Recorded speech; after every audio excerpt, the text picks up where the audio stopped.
Being an elder is more than a title, it's a calling. In this episode, we examine Peter's appeal to elders and Jesus' model of shepherding to ask hard questions about leadership. Drawing from 1 Peter 5 and John 10, we challenge common assumptions and call all leaders to Christ-shaped shepherding under the chief shepherd. If you care about the health of the flock, this episode is for you. Welcome to Gleaning Mustard Seeds with Jerrie Barber. Mr. Barber is a preacher, a ventriloquist, a barefoot runner, and writes 2 blogs. When Jerrie communicates, he encourages people, try not to learn very much. Find a mustard seed. In the next few minutes, try not to learn very much. Look for something you can do to move a mountain, remove a stumbling block, or provide a stepping stone for yourself or someone else. And now, here's Jerrie with this week's mustard seed. When I was planning to begin a blog on church leadership in the winter of 2014, I did a survey to get ideas and encouragement for the project. This is one of the replies I received. I don't want to hear another preacher telling elders what to do. He hasn't been an elder, he doesn't know what he's talking about. I understand someone tiring of being instructed by a person who seems to have no reason to understand.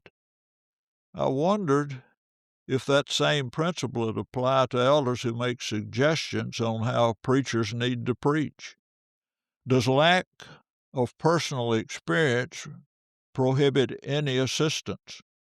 Most male doctors have never had a baby, and yet they help women deliver some pretty good ones. Let's look at 2 sources who might be able to help all of us, elders, preachers, and others, learn more about good leadership. Surely the author of the book of 1 Peter is qualified to talk about elders.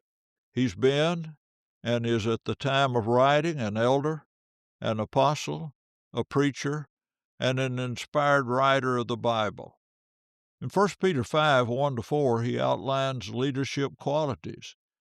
He says the person who performs this service must be, 1, be old. That's the meaning of the word elder. Facts can be retained easily by younger people. Wisdom comes only with age and seeing the results in ourselves and others of not being wise. 2, be a shepherd.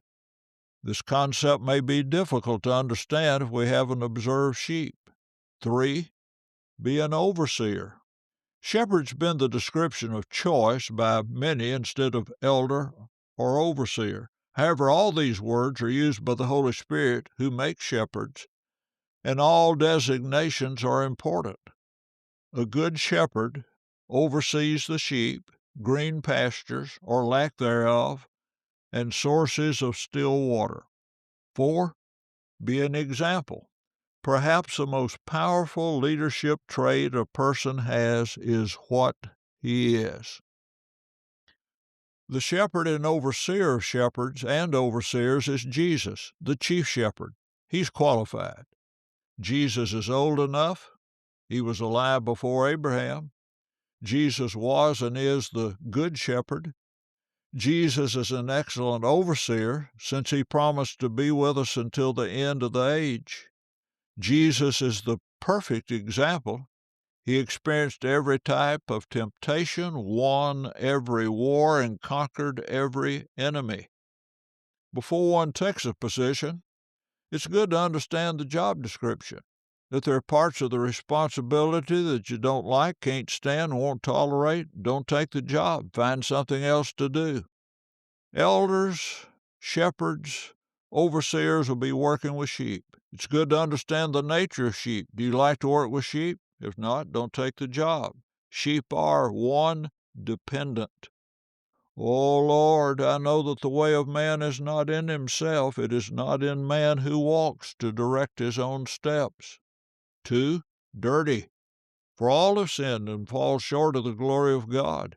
If we say that we have no sin, we deceive ourselves and the truth is not in us. 3, disoriented.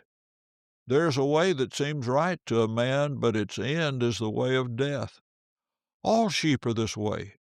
All we like sheep have gone astray. We have turned every one to his own way, and the Lord has laid on him the iniquity of us all. What can elders learn from Jesus about being shepherds? Sheep in Jesus' sheepfold have Jesus for a shepherd. They hear the voice of the shepherd. But sheep in Jesus' sheep pen are still sheep, dependent, dirty, disoriented. They'll still need a shepherd, including the shepherds that serve under Jesus as the chief shepherd. The example for this process that shepherds today can imitate is found in John 10, verses 1 through 18. He calls his own sheep by name. He has to know their name. That's not done in board meetings deciding on whether to use barbed wire or electric fence to keep the sheep in. To him the doorkeeper opens, and the sheep hear his voice. And he calls his own sheep by name and leads them out. John 10:3. The sheep know the voice of the shepherd. They trust only the good shepherd. This comes by talking and listening to the sheep.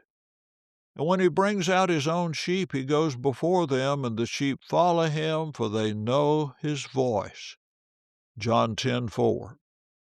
The shepherd isn't a hired hand. He doesn't run when danger comes. One of the most devastating things a shepherd can do is run away from the sheep when they're in danger and not even say goodbye. The hireling flees because he is a hireling and does not care about the sheep. John 10:13. An elder, shepherd, overseer who wants to continue to learn and grow assumes these things. 1, he isn't there. He isn't where he wants to be. 2, he wants to go in the direction of Jesus. 3, the eldership group can't grow without individuals in the group growing. Growth needs to be continual and balanced. God's interested in all of life. Wisdom comes from acknowledging God and asking Him to help in every area, spiritually, also in the family, mentally, physically, and financially. Trust in the Lord with all your heart, and lean not on your own understanding. In all your ways acknowledge Him, and He shall direct your paths. Proverbs 3, verses 5 and 6. If I look to God in only one or two areas of life, my life wheel will be out of balance, and the trip won't be smooth. The question isn't whether elders are in charge of the sheep, but whether they're still listening to the shepherd. When elders keep learning, keep growing, and keep following Jesus, the flock hears His voice, and that makes all the difference. Thank you for listening to Gleaning Mustard Seeds with Jerrie Barber. If you found a mustard seed, send a text or email with the link to a friend. This podcast is brought to you in partnership with the Ministry League Network. Ministry League is a global platform dedicated to equipping Christians with the tools they need for ministry, worship, and personal growth.